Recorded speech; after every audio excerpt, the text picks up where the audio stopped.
Hello दोस्तों, मैं disaster management के लिए इंपॉर्टेंट एमसीक्यूज़ आपके लिए लाया हूँ। दोस्तों, ये एमसीक्यूज़ आपको पीजी एंट्रेंस टेस्ट और उसके अलावा बाकी एग्जाम्स में भी काम आएंगे। तो यहाँ पर हम चलते हैं क्वेश्चंस पर। क्वेश्चन नंबर 1 हम देखते हैं। The national institute of disaster management NIDM जिसको कहते हैं वाज एस्टेब्लिश्ड ऑन, किस डेट पर वो एस्टेब्लिश किया गया था?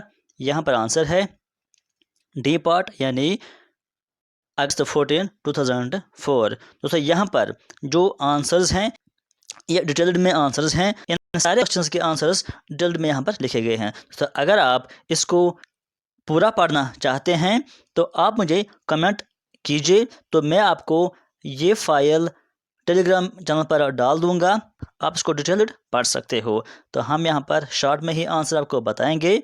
तो हम चलेंगे क्वेश्चन नंबर 2 पर। In which city the National Institute of Disaster Management is situated? Answer है इसका बी पार्ट यानी न्यू दिल्ली। उसके बाद चलेंगे हम क्वेश्चन नंबर 3 पर। Which wave of an earthquake is produced by rolling effect along the Earth's surface?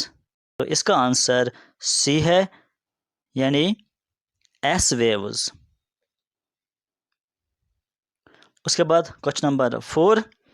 Which of the following are the common factors of wild fire hazards? तो इसका answer D part है यानी all of the above, means volcanic eruption, El Nino, volcanic lightning and thundering, ये सारे इसमें शामिल है। उसके बाद हम चलेंगे क्वेश्चन नंबर 5 पर। India's total cyclone prone area is कितने परसेंट है?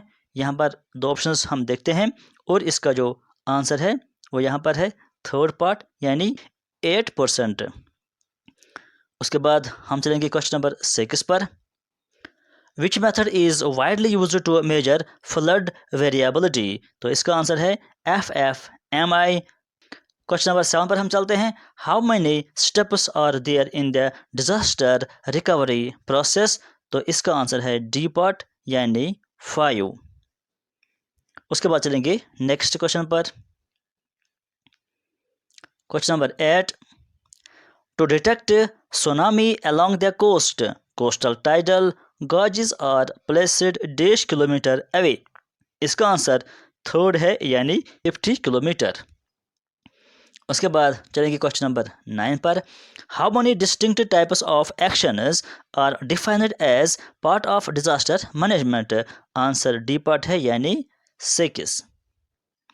उसके बाद चलेंगे नेक्स्ट क्वेश्चन पर। Question number 10।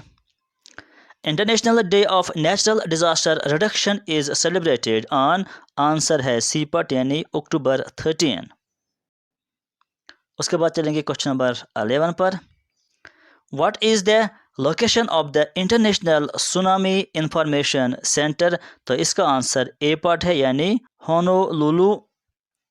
उसके बाद चलेंगे हम नेक्स्ट क्वेश्चन पर। क्वेश्चन नंबर 12 यहाँ पर है। Select the correct full form of ISDR। ISDR की फुल फॉर्म क्या है वो आपको यहाँ पर चूज करना है और इसका आंसर है बी पार्ट यानी international strategy for disaster reduction. आप उसके बारे में थोड़ा सा डिटेल यहाँ पर लिखा हुआ है, आप इसको रीड कर सकते हो। वीडियो पास करके भी आप इसको रीड कर सकते हो या तो आप टेलीग्राम चैनल पर इसको देख सकते हो। What devices are used to track minute changes in volcanoes, ground slope and shape? इसका आंसर है बी पार्ट यानी टिल्ट मीटर।